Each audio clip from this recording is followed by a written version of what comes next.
All right, it is time to chill as we serve you pop culture, entertainment, sports, and everything in between. I'm Denise Tan. And I'm Lord De Vera. Open up and say, sit tight. This is your serving of Afternoon Delight.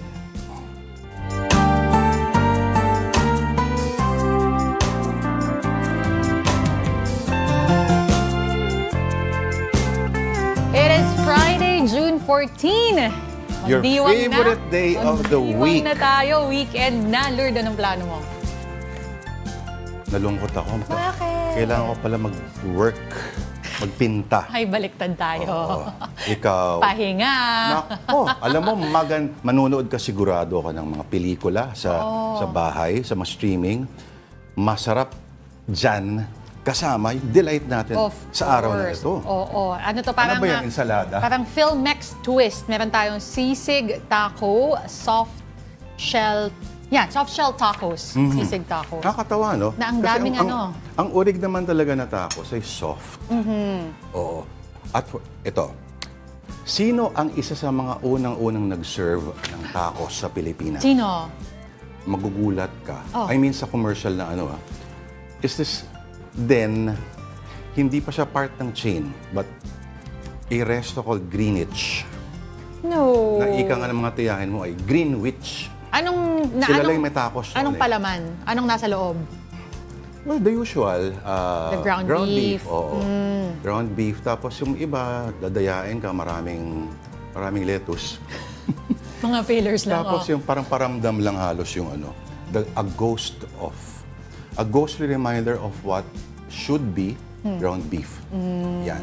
Pero ngayon, dami ng variety. Oo nga eh. Pero alam mo, Denise, ang urig naman talaga at hindi malayo na sisig yung gamitin. Kasi yung urig na taco sa States, medyo ganyan din mga parts talaga ang gamit. Yes. Yung nasty bits. Oo. So-called yung pork head, pork mask. At yan, pero grabe naman to. Ang dami ng... Glenn, ang dami ng mga Ang dami ng sili. Ang dami. Pero parang masarap yung maraming onions. Yes. Do the honors. At pansin ko yung onion na to para siyang ang tawag doon? Parang caramelized sweet onions. Caramelized or pickled. Pickled, Parang pickled onions. Sige nga, tikman natin to. Kasi may binibilan ako ng masarap na sisig tacos dito sa may malapit-lapit lang. Sige nga, tikman mo, Lord. Pinapile up ko lang yung mga onions. Tinatanggal yung mga gulay. Hindi, kinukuha ko nga, nilalagay ko. Ikaw naman, Ba't ganun? Ang dami ng sisig mo. Ay, pala tayo? Pala tayo? Mukhang naano tayo ni Glenn, Parang mas Ang favorite Makati ata ako. Parking Building tayo ni Glenn. O, tikman nga natin. Sige. Kasi yung pinaka-show, kung sa mga hardcore talaga ng Mexican mga sa kanila, hindi hardcore na yung carnitas. Yeah, that's so Pulled pork. basic. Sige. Ayun, ang dami ng variety. Musta? Gusto ko po yung nguya na lang yung nadinig mo. Lapit pa natin. ASMR. Direct ASMR. Tapos, anong magandang background music na to?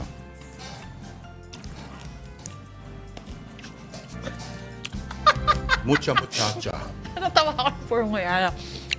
That's good,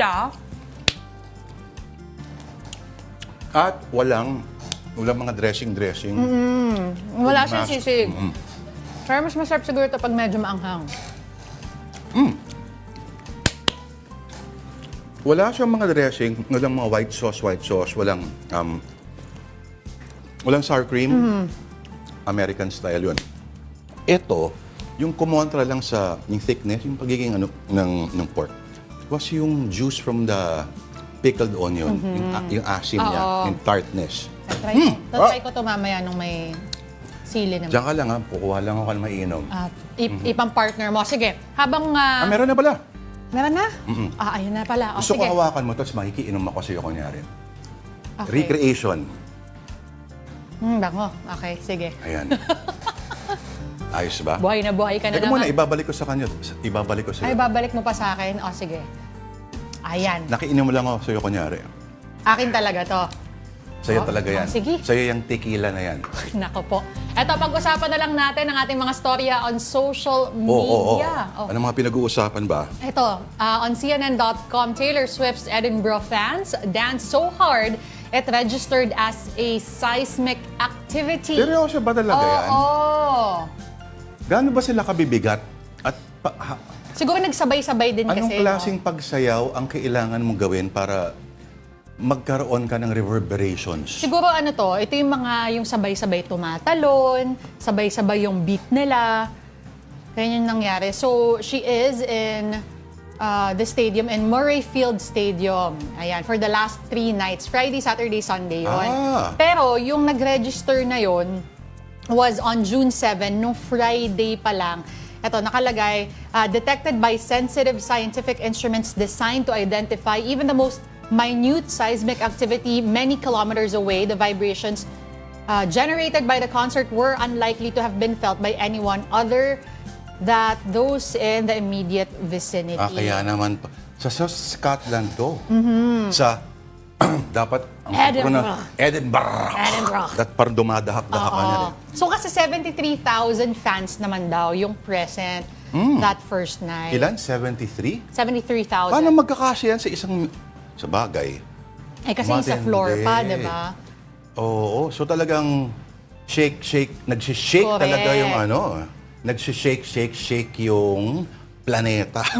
Pero alam mo, so may katotohanan siguro tong isang yung parang theoretical parang question na ano raw mangyayari pag lahat daw ng Chinese people on this planet sabay-sabay na tumalon. Magkakaroon daw ba ng earthquake? Malamang si Taylor Swift lang ang pwedeng magpatalon sa experiment na yun. Diba? Yun, so area lang kunyari ng venue. Pero, Yes. So, by the same token ba, pag lahat ng Chinese people ay sabay-sabay umihi, halimbawa, magkakaroon ba ng... Okay. Tataas ba yung sea levels? Ilang billion yun. So, that is a question for another day. Pero Yes. speaking of fans, punta naman tayo sa susunod nating storya. No? Bakit? Dahil this one naman is on philstarlife.com. Now, there is a piece about the fandom culture becoming toxic. Hello, noon pa yan. Oo. Sige nga. Pero yung sinasabi kasi dito, there was this comparison during the 80s and present day, ano nga ba yung pagkakaiba? Now, during those times, you can get a subscription, pwedeng magazine, pwedeng merch, o kung ano mang merong inilalabas na, let's say, album, yung isang grupo, that's how the fans can show their support. But with the presence of social media kasi in today's age, masyado nang konektado yung mga fans and yung kanilang mga idols. So they do feel that there is this personal connection. But at the same time, when the idols are being attacked, feeling mo pati ikaw. Kasi naman, the way they brand themselves. Kunyari lang ARMY. Ayan. Alala ko ng isa, may boy band. Tinreten talaga ako Bubuhusan daw ako ng asido habang nagyoyosi ako sa labas ng TV5. Alam niya kung anong oras daw ako nakatambay. Feeling ko staff yun Ganon? Na directioner. Na-offend sa'yo, ganyan. Hindi, pero yun nga that's the question na how much is too much when you're a fan. Kasi naiintindihan naman natin na yung mga ibang fans, pag may nadidinig silang negative about their idols, ipapagtanggol nila. Halimbawa, Pero to a certain extent napaka-innocuous ng lang. volleyball player, di ba? Yung sinabi niya. Yes. Si Sisi. Genuinely, hindi niya alam ang ibig sabihin Ng noon. SB. So, akala, di ba? Oo. Because of that, talagang tatargetin siya. At tinanong pa siya kung, ikaw ba, 1 million streams ka sa Spotify? Dapat binawian niya. Kayo ba, miyembro kayo ng national team no volleyball? Anyway, so, okay. Noon pa naman, may mga toxic fandom. Pero iba kasing level to. At mga toxic fandom noon, limitado lang saan?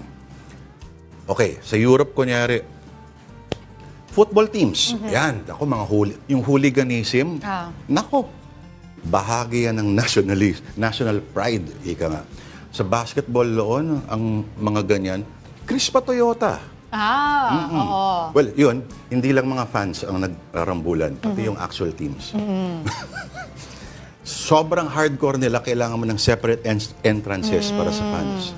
Okay. Pero ito ngayon kasi wala na ring takot, no? Yung mga fans. Ito, Especially since they can hide behind Tita Denise, Multiple, pakibasa tong Nasaan? paragraph na to.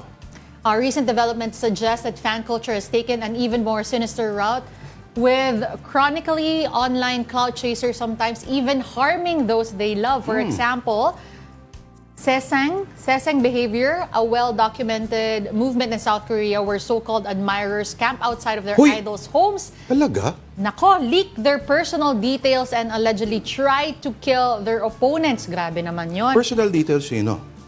Nung idol nila? O nung kalaban? Pwede siguro nung idol nila, no? Teka, paano nila mapapatay yung ano? Okay. Pero iba na yan, ay.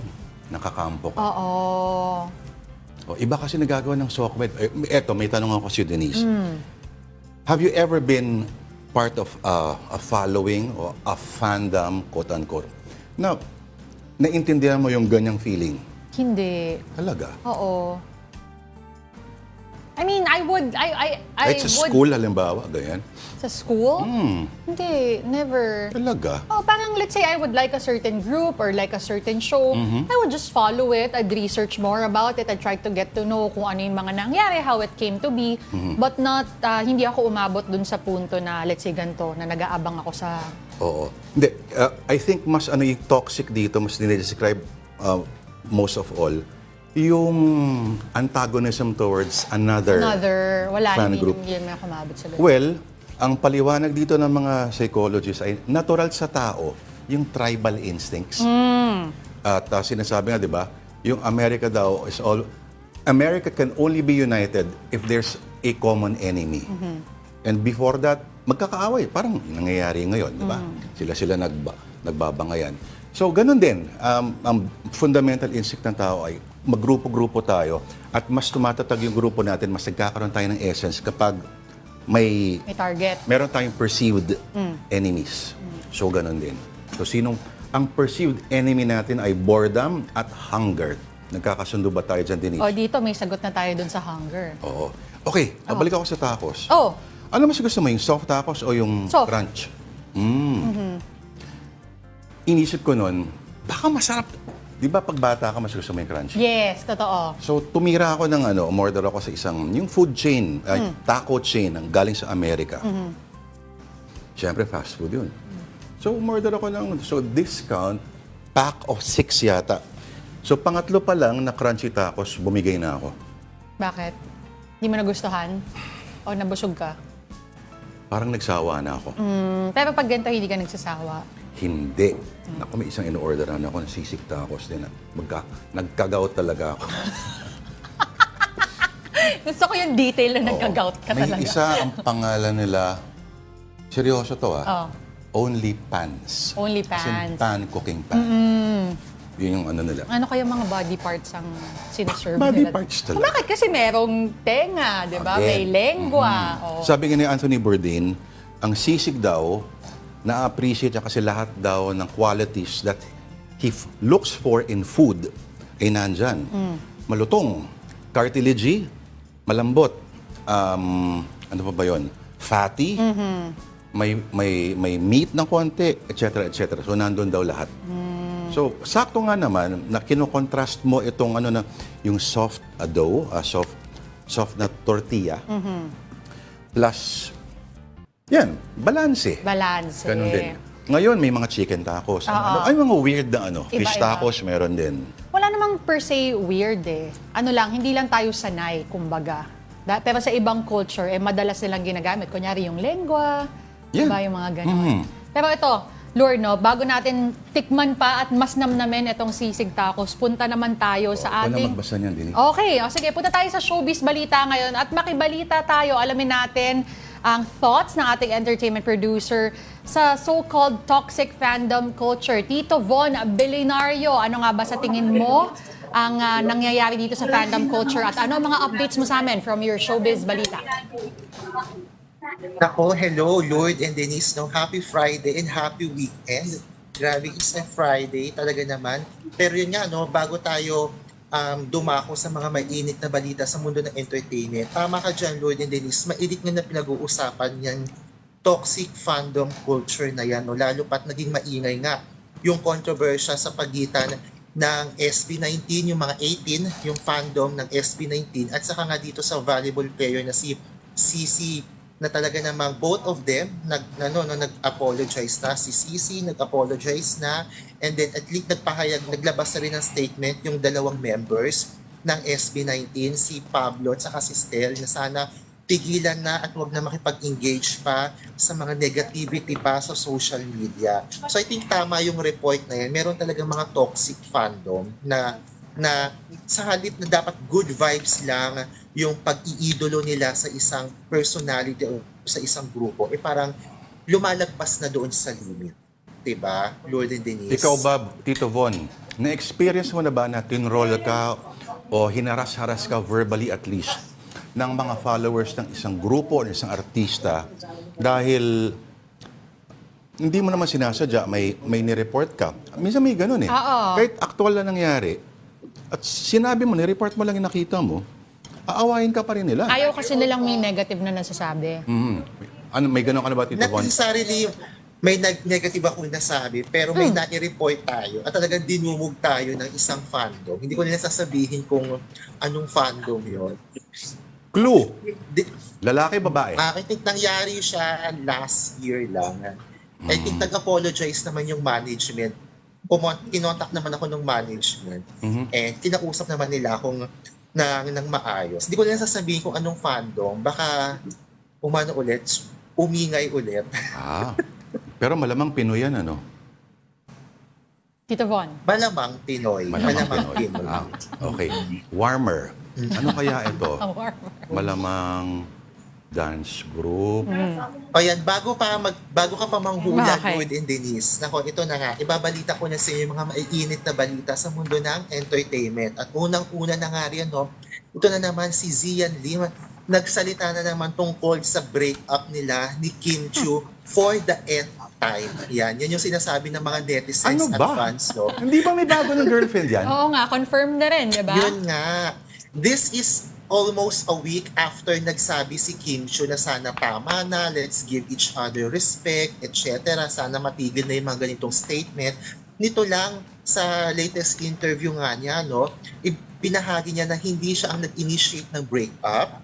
At kinuwento rin niya na nagkausap sila ni Kim Chiu, no, tungkol nga dito sa breakup na to, at nilinaw nga niya yung mga bagay-bagay tungkol sa breakup. So syempre, ang mga fans, kahit ano pang sabihin ni Zian, parang lalo pang nairita sa kanya. Kasi nga sabi nga nung kampo ng babae ni Kim, parang tama na eh. Parang ang tagal na natin naghiwala. I think naglabas sila ng statement almost half a year ago. So hanggang ngayon, patuloy pa rin pinag-uusapan at binibring up ni Zian ito ngang break-up nila ni Kim Chiu. Kaya naman maraming mga fans ni Kim Chiu ang talagang todo tanggol din sa kanilang iniidolo at sinasabi nga na, Zian, tama na, baka ginagamit mo na naman to sa promo ng iyong movie, stop using Kim Chiu sa pag-promote ng iyong pelikula, etc. etc.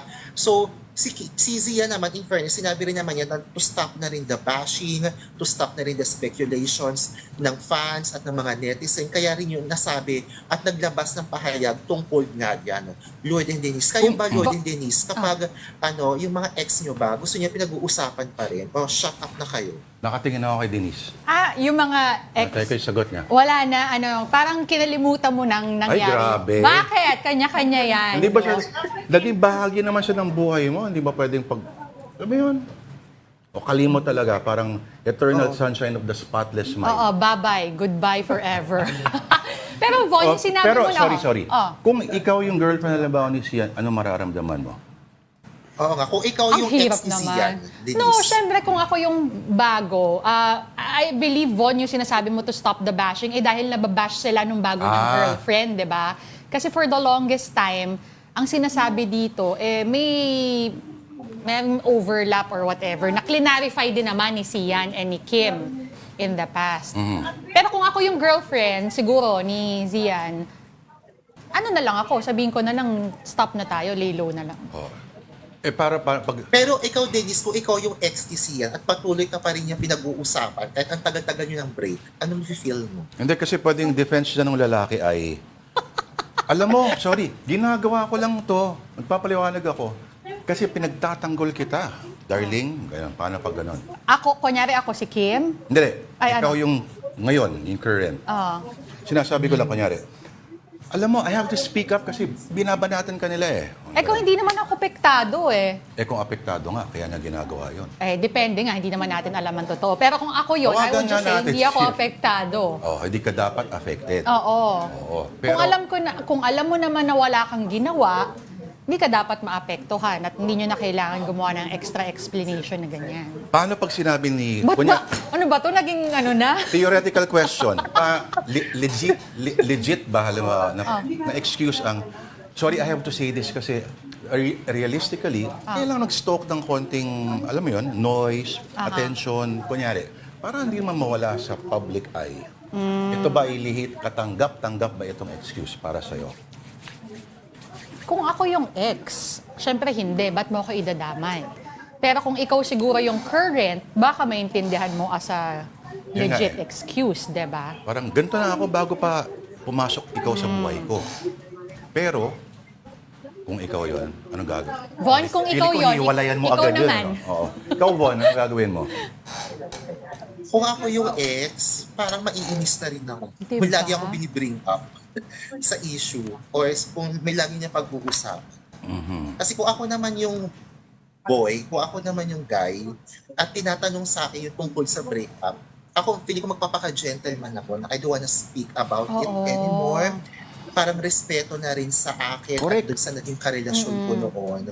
Kung ano man yung nangyari sa amin, siguro sa amin na lang yun. I don't wanna bring things, I don't wanna,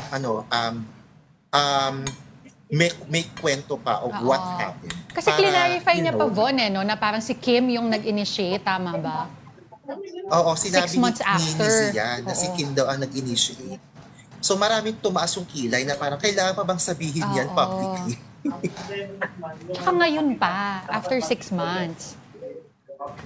Correct. Diba? Kung kailan hindi na interesado yung tao. Yung takos talaga. Over na yung mga tao. Von, ano naman ang balita kay Alden? O ito na nga, ito sila Alden Richards at team ng Star Cinema ay nasa Hong Kong na ngayon at nagsisimula na nga no, yung filming nila ng sequel ng Hello, Love, Goodbye. Ito ang Hello, Love Again. Ayan, basta may mga post nga yung director niya, si Direk Cathy Garcia Sampana, Akala ko ng Canada. TikTok video kung saan kasama niya yung team niya, no, tsaka si Alden Richards. Ayan, I think nasa airport sa Hong Kong. And then nag-post na rin yung mga co-stars ni Alden na sila Joros at saka sila Jeffrey Tam na magkakasama na sila sa hotel at roommates sila no sa Hong Kong. So ito yung isa sa mga much anticipated sequel talaga ng box office movie nung 2019 na Hello, Love, Goodbye. At simula na nung inanunsyo no, na may kumpirmasyon na ng sequel, talaga namang inabangan na ng Alden fans kung ano ba talaga mangyayari sa love story ng ng mga karakter ni Alden at saka ni Catherine Bernardo dito nga sa Hello, Love Again. Siyempre sa mga fans at nakapanood ng movie, aabangan nila ano ba yung mangyayari kay Catherine sa Canada. Susunod ba si Alden sa karakter ni ni Catherine sa Canada na nag-pursue ng pagiging nurse? Paano yung business niya sa Hong Kong, etc. So yun yung mga aabangan. Ayon nga kila Direk Cathy at sa team ng Star Cinema, marami silang mga location sites na napupuntahan. And one of those nga ay itong Hong Kong, and lilipad din sila sa Canada at iba pang lugar para nga dito sa Hello, Love Again. Na tentatively, ang schedule niya is November, pero wala pang date kung kailan yung mismong release. Pero target daw nila na mailabas ito by November this year. Lloyd and Denise? May tatanong sana kay Tito Bon, pero nasagot niya na rin. I was about to ask, akala ko ba sa Canada yung setting? Siguradong susunod si Alden dyan. Kasi kung hindi siya sumunod, walang pelikula. Walang kwento. Walang kwento. Pero alam mo, Denise, nakikita ko yung pa-exit ng area ng Hong Kong International Airport. Alam mo yung train system na paglabas, hindi ka nalalabas ng airport, andyan na yung train sa harap mo. Correct. Sarap, Airport Express. My God, mahal lang pero Worth it. super sulit. Oo. Von, ano Correct. pang chika? Ano pang balita? Siyempre, ayan no, pinag-uusapan na rin natin ng hit movie nga no, na Hello, Love, Goodbye at itong sequel nga na Hello, Love Again. Pag-uusapan na natin hit after hit. Ito nga no, itong Inside Out 2 made a history dito nga sa ano no, local box office scene dahil tumbabo ang pelikula ng mahigit 88 million pesos on its first day of showing at gumawa ito ng 3 historic marks. Unang-una na nga rin no, Inside Out 2 is the 3rd biggest film opening of all time in the Philippines, the biggest opening day of all time for an animated film, at the biggest opening day of 2024. At patunay nga dyan, Lord and Denise, no, nung June 12 at saka kahapon, lumalabas sa mga photo sa social media, sa karamihan sa mga sinihan, hindi lang dito sa Metro Manila, kundi sa mga probinsya, ang haba talaga ng pila sa mga sinihan, kasama ng mga magulang, yung kanilang mga anak, mga bagets, na talagang nakapila para manood nitong Inside Out 2, na showing na nga dito sa ating local cinema. Siyempre, ang Inside Out 2 ay sequel ng Inside Out, na tungkol ito no, sa batang si Riley at yung mga emosyon na kumokontrol sa kanyang utak. So dito, sa part 2, ipinakilala yung mga new emotions, si anxiety, si envy, si ennui, at saka si embarrassment. At kung paano madadagdagan yung mga emosyon as Riley turns into a puberty stage ng kanyang life. Yan yung mga aabangan ng fans. Lord and Denise? Naku, dapat yata magpainom si Dijo ah. Congrats. Oo, kung nakagawa ng record. Si Sadness. Anong pangalan ng emosyon na ano? Pwede ba kaya yung ganon? Yung ano? Yung life goal natin lang, material lang sa buhay natin, yung emosyon na masaya. Paano Si kaya? Joy. Si Joy, oo. Di ba? Oo. Alas, mayor na siya ng Quezon City. Ako, Lord and Denise, may magandang linya doon sa movie na talagang feeling ko hindi lang ako ang naiyak, kundi mga adults na nanood doon sa sinihan. May sinabi si Joy na, the more you grow older, the less joy you feel. Ay, So, Grabe naman, ba't mo sinabi yan parang dito? may, Bon? mapapaisip tuloy kami ni Lord bigla dito. Yakapin mo ako, Denise. Salungkot ako bigla. The more you grow older, the less joy you feel. Oo. yes. Baka naman si Dijo nagsabi, no? Hindi kaya? Hindi. Hindi, kasi may ano na eh. Sobrang striking nung linya na yun. Oo, hindi kasi 'di ba may in-introduce na nga rin tayong emotion na anxiety, ano pa iba? Disgust, Envy. envy. Si envy, si ennui, at saka si embarrassment. Kumbaga mas nagiging complex kasi yung emotions as you grow older. Siguro ang dami mong iniisip, ano? Grabe. Nalungkot ako bigla. Buti na lang may mga Actually, ako tapos. rin. Ako rin. Pero tandaan natin, alam mo sabi ng Denise, happiness is a skill. Hindi yan isang bagay daw na inaantay mo na babagsak lang sa'yo from the heavens above. So may active pursuit, di ba? Pursuit of happiness, sabi nga doon sa... So, skill yan at lahat ng skill ay natututuhan. So kung ano nagpapaligaya sa'yo na hindi ka nakakatapak sa ibang tao, Correct. yan ang gagawin dapat natin. At mas bawas-bawas yung kulay blue na kamukha ni Dijo. Sadness. Next time dapat talaga meron na tayong side by side eh. Ni Dijo tsaka Oo. ano eh. Alam mo, Oo nga eh. Oo. Tito Von, balikan ko yung lang Speaking of fandom, no? Yung dating katambalan ni Alden, naalala ko noon, nung lumabas yung pelikula ngayon, inaaway nila si Miss Bernardo. Tama? Correct. Tama ka dyan, Lord and Denise. Kaya naman, grabe rin talaga yung bashers, no? Nakakaloka sila. So, mas intense yung fandom nung babae kaysa kay Mr. Richards. Pero alam mo, Von, kailangan natin putulin kasi mauubos at dinis yung tacos. Ako talaga. O sige, pwede na rin. Thank you, Tito Von. Happy weekend. Happy weekend, Lord and Denise. Happy weekend. Yan. O hindi lang showbiz ang hatid naming balita at hindi lang kami ganon ka-intense mag-discussion. Okay, maraming pang iba. Catch them all sa aming pagbabalik. Parang Pokemon lang, Dito lang po kayo sa Afternoon Delight.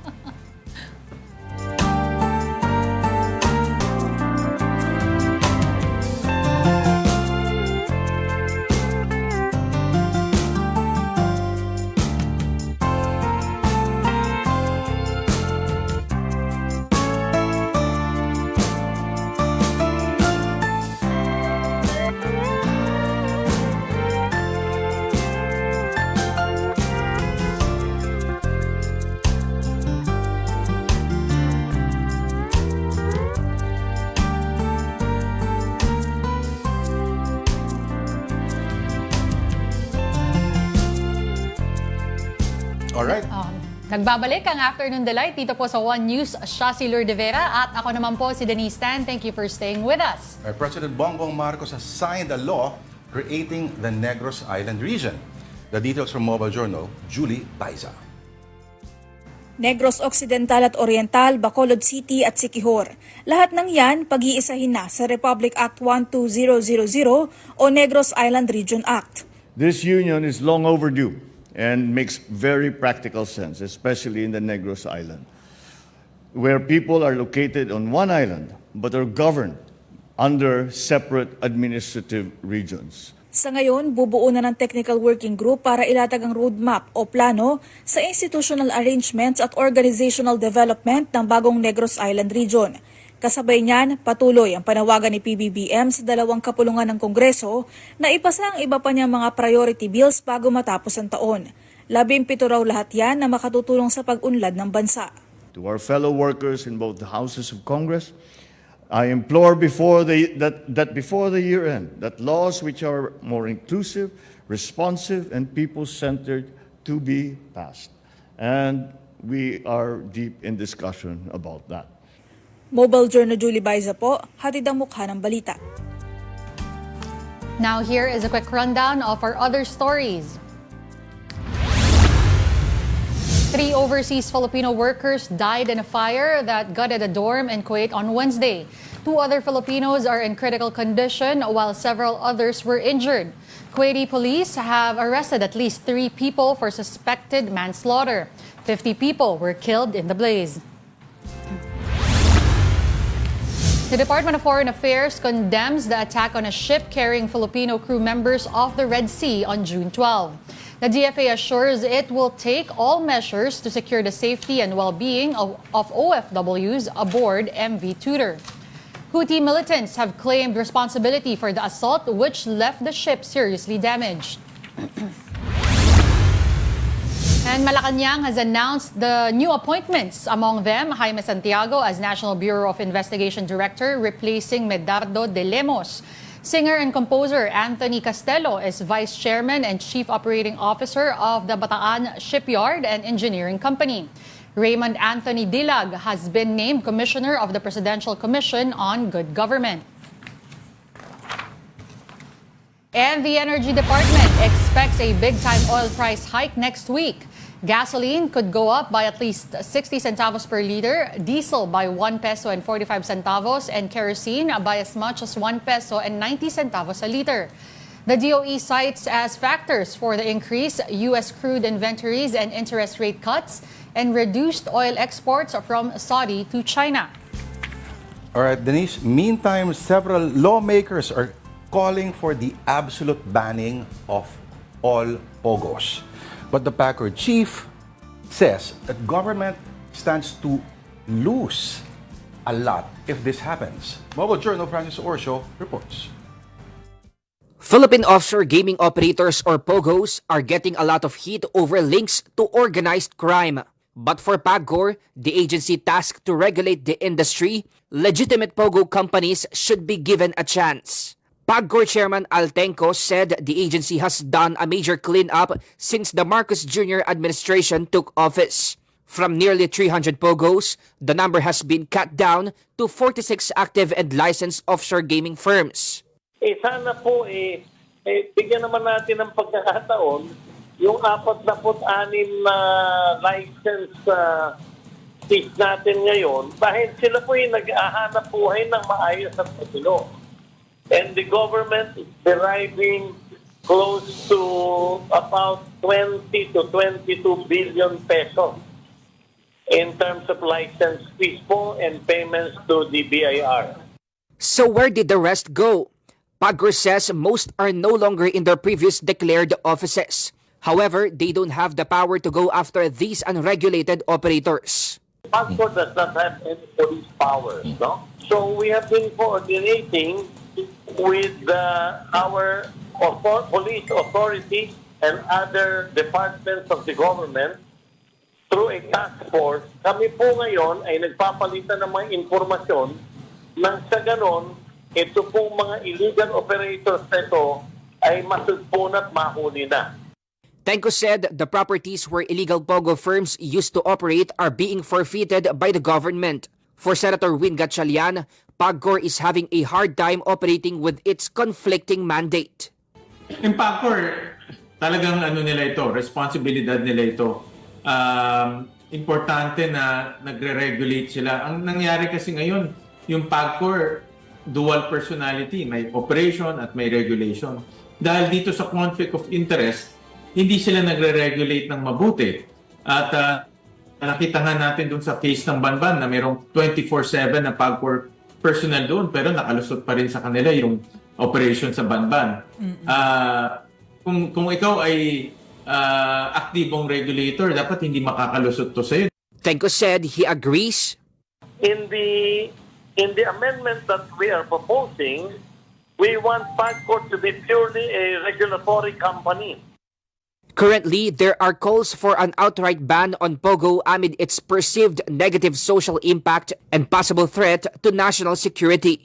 But Tenko says a blanket ban won't guarantee an end to the illegal operations happening underground. Pagka in-outlaw natin lahat yan tuloy din ang illegal operations. Hindi din po tayo makakakolekta kahit piso. Mobile journalist Francis Orsio, We Are One News. At this point, let's get some updates from down south. One News Cebu desk and the Freeman editor Dale Israel is there. Dale, what's the latest from your end? Maayong hapon, Denise and Lord. Yes, a petition was filed in court by residents against the implementation of a water rate hike in the town of Sogod in northern Cebu. The town recently approved its water code ordinance, which reflected new regulations at the Sogod Waterworks and the new water rates included. Sogod Waterworks is owned and managed by the municipal government. Before the new rates, a household is just paying 100 pesos per 10 cubic meters. With the implementation of the ordinance, the rates are now 250 pesos per 10 cubic meters, or about 150% increase. A writ of preliminary injunction was filed at the regional trial court by retired Police Major General Jose Marie Espino and his wife Rose, who are both residents of the town. They asked the court for a temporary restraining order against the municipal government in implementing the new rates, and also to declare null and void the ordinance which was approved November of last year. One of the reasons cited was the lack of public consultation before the ordinance was approved. What happened was, according to Espina, was just a meeting between barangay captains and not the general public. The former regional director of TRO7 also said that a huge increase was unjust, excessive, oppressive, and confiscatory to the residents of a second-class municipality. Water should be made an not made an economic enterprise for the municipal government, because it is a basic commodity, and the service is especially now that the town is reeling from the effects of the El Nino. Meanwhile, also in Cebu City, we are now in the thick of preparations for the upcoming Palarong Pambansa 2024, which will be participated by thousands of delegates from the different regions in the country. Inspections were made by DepEd Assistant Secretary Francis Cesar Bingas to the main venue, which is the Cebu City Sports Complex. The sports complex is now newly renovated and paved, and there's a new rubberized racetrack for athletics event. It also has a newly renovated Olympic-sized swimming pool. The offices at the Grandstand were also renovated, which will be used by the Secretariat, among other officials. Bringas said he was satisfied with the improvements of the Cebu City Sports Complex, but there are a few adjustments that should be made at the billeting centers or the schools where the athletes will be staying at the duration of the games. Acting Cebu City Mayor Raymond Garcia admits that there are a few refinements that should be made to finish the venues and the billeting centers. He also said that they are also bracing for the rains and flooding, as he ordered the clearing of drainage and roads near the venues. He also asked the help of the city's Engineering Public Works Office for this. For about 2 days, several hours of heavy downpour are experienced here in Cebu City, which flooded several areas here. The water subsided after only a few hours, though.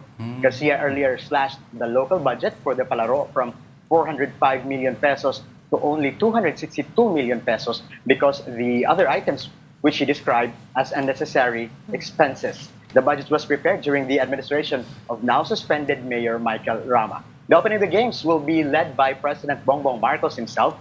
Vice President and DepEd Secretary Sara Duterte will also be here even before the games will start to check on the preparations. Now back to you guys. Oh, alam mo, sa Cebu raw nabuo yung unit team eh. noong 2020, unit team sa Cebu. Pero balita ko, Dale, kung politika lang usapan, wala pa rin bang unit team ang suspended Cebu City Mayor Mike Rama at ang kanyang kaalyadong acting mayor ngayon na si Raymond Alvin Garcia? Yes, Lord. I believe that if you're asking about politics, then it remains to be very colorful here in Cebu. Yes. For example, 2 Independence Day celebrations were held. One Nako. by acting Mayor Raymond Garcia, and in the morning, and the other by Mayor Rama with his supporters and friends. So a lot of changes were made by Garcia during his assumption as a mayor after Rama's suspension, and this does not sit well with Rama and called it nisimang. I don't know what the Tagalog term for nisimang is, or it literally means it changed direction. So usually during the celebration of the Independence Day, Rama was asked who his vice mayor will be in 2025, and he usually answers immediately before when asked that Raymond Garcia will be his running mate. But when asked during the Team Barog Independence Day event, Rama would say no comment, and he will just make announcements in the proper time. He said that the question should be asked to Garcia instead of him, whether he is still wants to be part of the team. Wow. Lord? Okay, Dale, sorry kailangan ko naman. Paki-explain, meron bang relations si Vice Mayor Garcia doon sa gobernador ng Cebu? Yes, Vice Mayor Rama is the nephew of Governor Gwen Garcia. Wait, Vice Mayor? Vice Mayor Raymond Garcia is the nephew of Governor Gwen Garcia. Since birth? And Malamang. that's correct, Lord. Interesting. Aabangan natin ang Cebu politics, intense pa sa Correct. ilang basketball competitions. Well, I'm sure Dale will give us more updates once things unfold. But once again, thank you to our One News you. Cebu desk and the Freeman editor, Dale Isfel. All right. Ito naman, Denise, dengue cases are on the rise. With this, the health department is again reminding everyone to think prevention. Mobile Journal Francis Orsho returns with that story. Tag-ulan na, may nagbabadya pang La Nina. Pero bukod sa pangambang sobra-sobrang buhos ng ulan, uso rin sa ganitong panahon ang mga sakit tulad ng dengue. Virus yan na dala ng lamok at madalas pinamumugaran nito kapag kitikiti pa lang ay sa stagnant at maruming tubig. Yun nga lang, bago pa man magtag-ulan, tumataas na ang bilang ng mga tinatamaan ng dengue. Ayon sa Department of Health, mula pagpasok ng 2024 hanggang nitong May 25, mahigit 67,000 na ang naitalang kaso ng dengue sa bansa. At ngayong tag-ulan, asahang mas dadami pa raw yan. Every year, pagdating ng tag-ulan ng June, July, August, tumataas ang bilang ng kaso ng dengue. Kapag dumami ang tubig, nagkakaroon ng mas maraming pwedeng pag-itlogan ng lamok. Walang pinipili ang sakit na dala ng mga lamok, pero pinaka-vulnerable rito ang mga chikiting. Kaya sabi ng health expert, mainam na bantayan sila at obserbahan sa ganitong panahon, lalo na kung nakakaramdam na ng sintomas ng dengue. Kabilang dyan ang mataas na lagnat, pananakit ng ulo at likod ng mata, at pagsusuka. Sa dengue kasi, no, ang unang sintomas yan ay fever, no, o lagnat. No? Pagkatapos minsan nawawala yung lagnat, akala ng mga pasyente, ay magaling na ako. Pero ito yung tinatawag natin na critical period. Sa pagbaba ng lagnat, minsan sumasabay din ang pagbaba ng platelet. Kapag nangyari raw ang pagbaba ng platelet count sa dugo, maaring sundan yan ang pagdurugo ng ilong, pananakit ng tiyan, pag-itim ng dumi, at pagkakaroon ng mga pasapasa sa katawan. Kaya paalala ng DOH, para mapuksa ang dengue virus, sundin ang tinatawag na 4S. Una, search and destroy. Suriin ang mga lugar na may naiipong tubig tulad ng gulong at drum at linisin at itapon ang tubig nito. Ikalawa ang self-protection. Magsuot ng long sleeve o kaya pantalon o gumamit ng mosquito repellent o lotion kontra kagat ng lamok. Ikatlo ay seek early consultation. Kapag may sintomas ng dengue, kumonsulta na sa doktor at panghuli ay support fogging when needed. Sa mga lugar na may dengue outbreak, isinasagawa ang fogging para mapuksa ang mga lamok na may dengue virus. Mobile journalist Francis Orsho po, hatid ang mukha ng balita. Ito parang biro pero totoo. Alam mo ba pag, kunyari, ang situation, may lamok. May babae lalaki. Ang unang kakagatin ng lamok ay yung babae. It's a scientific fact. Anong, bakit? Walang punchline yan. No, bakit daw? Tanong mo natin sa lamok, di ko alam. Sa lamok. Okay, Sige, google ko na lang yan. So isang sikreto dyan, Ah. may katabi ka dapat babae para unang kagat eh. Hindi ako kagatin talaga ako, kaya safe ka kung dito umiikot-ikot yung lamok na yun. Safe pa rin ako ngayon kung may lamok dito ngayon. Lamok ba yan? May Ay, nako. langaw yata eh. Ah, sige, alamin natin mamaya. Pero kami po hanggang 3:00 pa kami dito. Kaya kayo, dyan lang kayo, stay with us. Magbabalik po ang Afternoon Delight.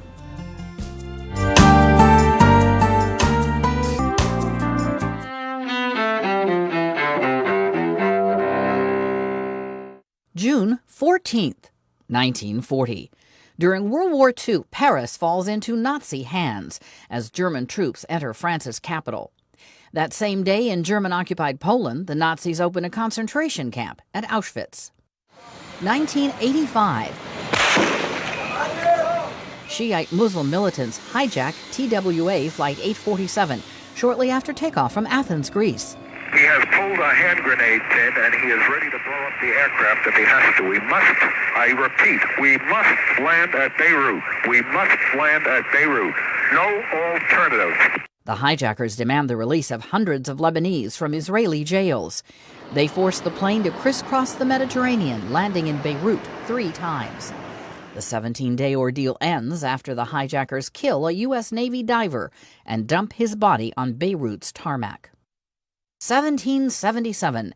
During the American Revolution, the Continental Congress adopts the Stars and Stripes as the official flag for the new United States. 1928. Ernesto Che Guevara is born in Rosario, Argentina. The leftist guerrilla who fought alongside Fidel Castro in the Cuban Revolution remains a global icon.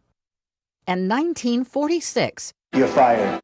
Real estate developer Donald Trump is born in New York City. Trump's celebrity hits new highs as host of the TV reality show The Apprentice. Today in History, June 14th. Camille Bohannon, The Associated Press. All right, Donald Trump, 78 years old today. Babatiin ko ba siya ng happy birthday? Hindi. Pero babatiin ko kung buhay siya ngayon, 96 years old, ang revolutionary icon na si Ernesto Che Guevara. Ako naman po, si Lord Ernesto de Vera, kasama po ang ageless talaga. Grabe naman. The eternally beautiful and dynamic Denise Tan. Thank you. I wish that on myself forever. Ring. Okay, pag-usapan naman natin, a Filipina scientist in Sweden has gone viral for a groundbreaking project. Mobile journal Denise Valdesancho tells us more. A return to electricity. Yan ang goal ng isang Pinay scientist sa Finland. Viral ang 3-minute thesis presentation ng 29-year-old PhD student na si Princess Kabotahe para ito sa isang kompetisyon sa Finland. Good afternoon, everyone. I want you all to take a deep breath. Now exhale. What if the air you just breathe in can charge your phone or power your car? With the climate crisis, this isn't just a dream. It's a necessity. 4 na taon na siyang nag-aaral sa Uppsala University sa Sweden at hindi niya akalain na magkakaroon siya ng ganitong discovery. Here we are now. I'm focusing on hydrogenases, they are called, and they are hydrogen-converting enzymes. Mga researchers doon, they extracted HUC from a bacteria. And yung bacteria, tinatawag namin siyang Mycobacterium, which is a relative of a bacteria na nag-cause ng tuberculosis, actually. Sa presentation ni Princess, hinighlight niya ang gamit ng enzymes, mga protina na nagpapabilis ng chemical reactions. Halimbawa na nga nito ang HUC mula sa bakterya na mahalaga sa pagbuo ng electricity mula sa hangin na binubuga ng katawan natin. And my guide is nature, particularly its own tiny machines called enzymes. Nature has created enzymes to turn hydrogen in the air into food or energy for bacteria. Sa ngayon, simula pa lang itong pag-aaral ng grupo nila Princess sa Sweden at maging siya aminado na it will take years to see actual results. So now we are in the very early research stage.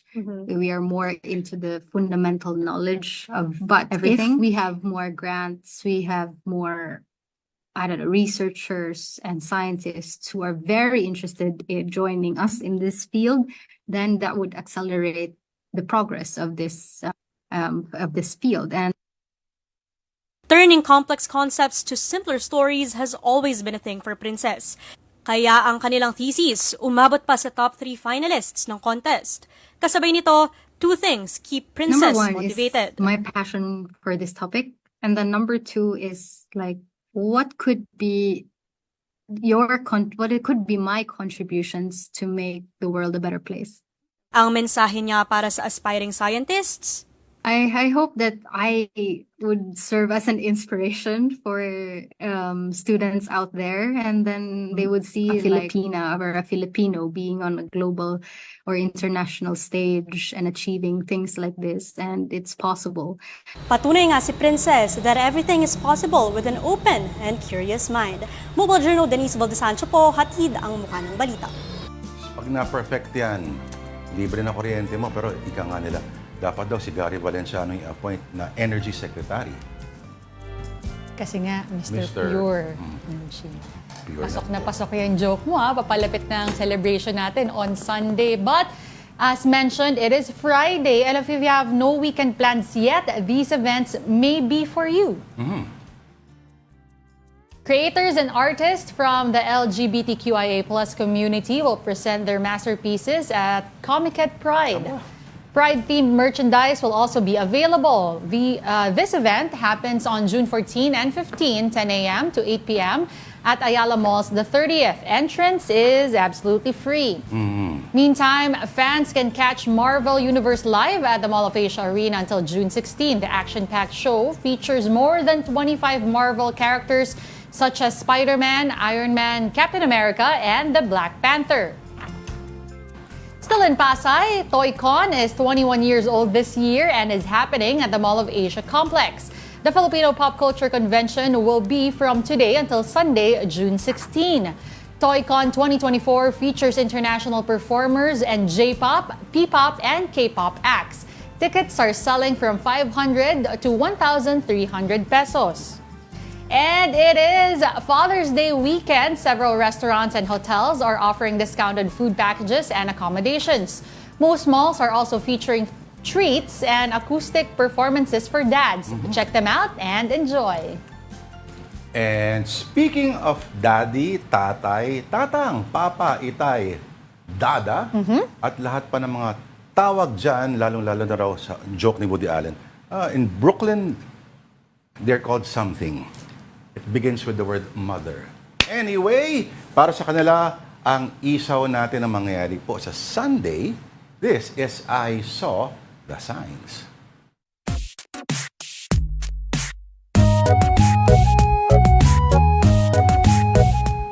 Alright, kung sa States, dad jokes ang tawag dito, tito jokes. I Saw the Signs, the dad jokes edition. O, Denise, ito yung una. Ito yung mga banat na sa sobrang corny.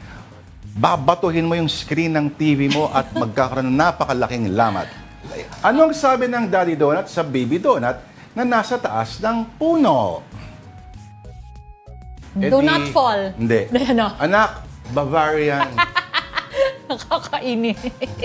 Okay. Okay, pwede na rin. Sige. Ano ang kabaliktaran ng kaluluwa? Eddie? Ano? Kalulunok.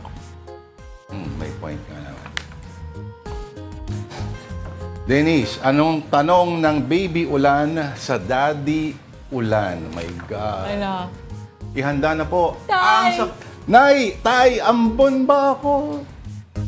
Okay, ang huling entry for today, conversation between father and son Pedro. Pedro, Itay, pinagalitan ako ng teacher ko po. Tatay, bakit naman anak? Pedro, hinalikan ko po ang seatmate ko. Tong anak ko manang-mana, masarap ba? Opo, pogi po siya. Kung napugian talaga siya Ano, meron pa ba? And with that, kami na po. Ikaw na pala, Denise. Kami na po ang unang mag-greet ng Happy Father's Day po sa lahat ng responsableng ama. Responsable lang Pero kung kagaya kayo ni Happy Father's Day pa rin. Okay. At maraming salamat po sa panonood ng Afternoon Delight. Ito, all my rage I channel into this. Okay. Ako po, si Denise Tan. Happy Father's Day, Pa. Linggo I love po. you. Yeah. Isa pa. Sorry, sabayan ko. Happy Father's Day, Papa. I love you. Pa, yan. Pa, tatay ko kung nanonood ka ngayon sa probinsya, pagpadala ka ng pera, pakibenta na po ang kalabaw. Linggo po, araw ng mga tatay. Lunes, kita-kita tayo ulit. Alas 12 yung punto, ako po si Lord De Vera. Happy Father's Day sa lahat and have a great weekend ahead. At ito, para sa nagsulat ng joke,